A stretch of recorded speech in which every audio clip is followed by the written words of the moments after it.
As any car guy knows, one of the best days ever is RockAuto Day. Already opened this one up. We have a beautiful set of brake parts. Comes as a complete kit with everything you need, rotors and pads, for the back end of my mother-in-law's Patriot. How gorgeous are those? Come on. We have them on the front. They've been on there about a year, not a single drop of corrosion. They look great. There goes my camera holder. And we're back.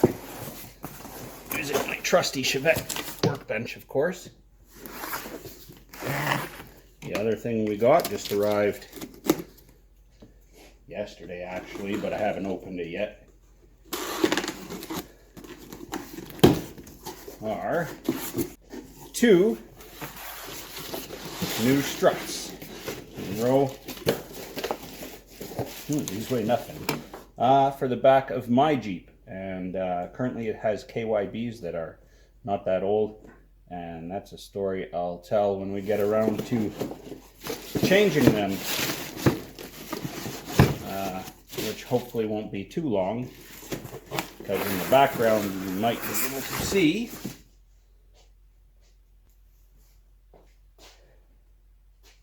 my brand new Pirellis ready to go on.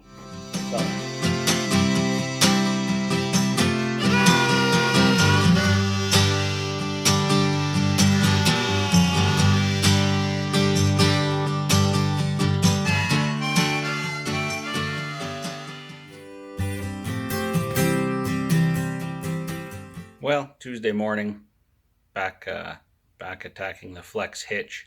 It's a little later than I wanted to start. Wasn't feeling very motivated. This is a little less fun than, say, a 1963 F100 to work on, but it's got to get done. So I'll unpack that hitch and let's get after it.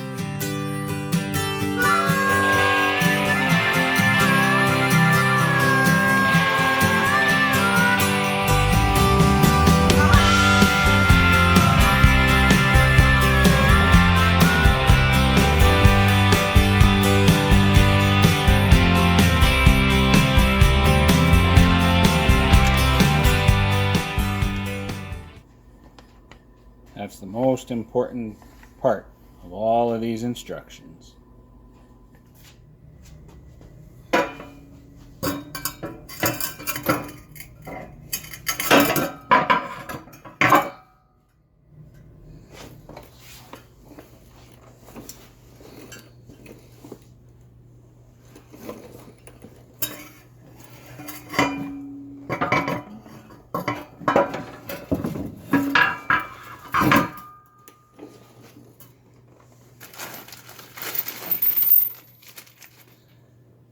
We have some fancy lock washers here. They're cone shaped and have little teeth on them. So once we torque these up, this shouldn't come off. I'm just going to put it up loose with one bolt on each side, and then I'll worry about the exhaust hanger brackets, since I don't have a helper with me today.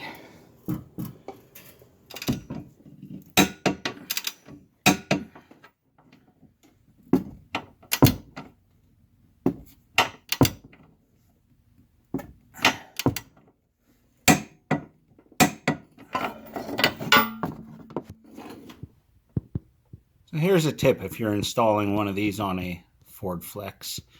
I got this right strictly by accident, but this rubber mount here, I would definitely make sure you install that to the bracket before you bolt the bracket up. Because if you don't, there's just not a lot of room in here to get that hanger back on there. And I think it would be pretty unpleasant. Even as it is, it's going to be fairly challenging to get the exhaust back into here. But better that than the other way. So that's the next bit of fun. So now we come to the electrical part of the program. I don't really like doing it, but it's got to be done. This is a Kurt harness. Actually makes it pretty easy. Only trouble is it only sets you up for a 4-pin. Our tent trailer works fine on 4 pins, except it needs a charge wire to charge the battery when the car's running. So that'll be relatively easy to add for reasons I'll explain in a moment. This plugs into here and goes between the vehicle harness and the taillight. So it just slots in between. This other green wire just runs to the other end and does the exact same thing. And this is our little powered converter box. So we're going to run 12 volts to it all the way from the battery, which is a little bit annoying, but I'm going to use that 12 volts as well to run the charge wire for the battery. So again, I don't love it, but it's not that bad. So that's the left side done. I'm not going to lie, fishing that wiring through was a little bit frustrating, but it's through. So this end connects up to the tail light. Back here, there's a ground. I did seal it up with some sealant just to prevent corrosion. And here's our little module, and that's just actually secured with double-sided tape. I wasn't too confident in it when I installed a similar kit on my Patriot, but that was several years ago, 5 years ago, and it's still holding strong, so I guess it must be pretty good tape. So we'll run with it. Can't really go far anyway if it does fall off. So on to the other side. I found something that I don't really love with this setup. This is the power feed wire coming to our module.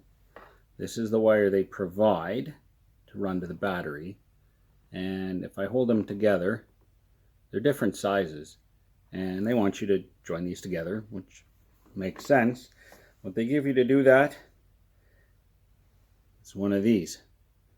Just a standard crimp-on butt connector, 10 to 12 gauge, which is fine for this wire.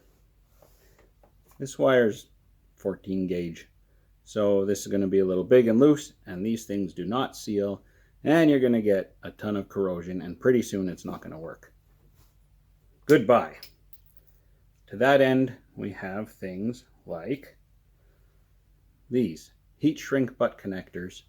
Use them just like a regular one. Put your wires in, crimp, heat it up, and this is going to shrink down, and there's glue in it. It's going to make a permanent seal. No moisture is going to get in there. Come in different sizes, but what I really like is this one here. You can see it has a blue line on one end.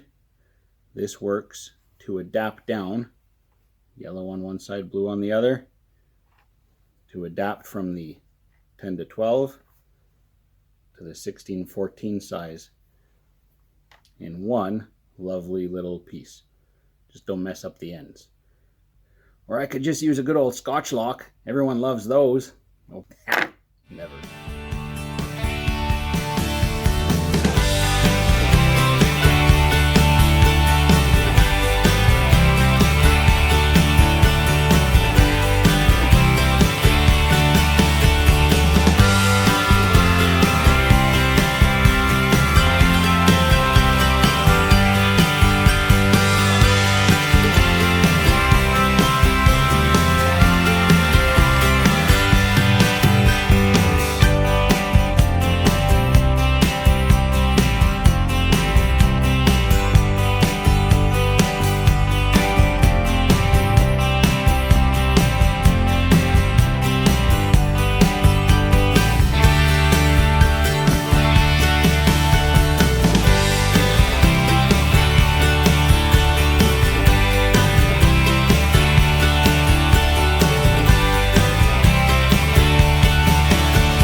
Spared you the tedium of watching me do the wiring.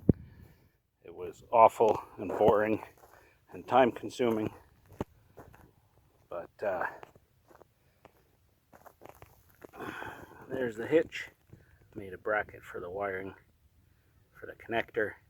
I think it looks pretty good overall.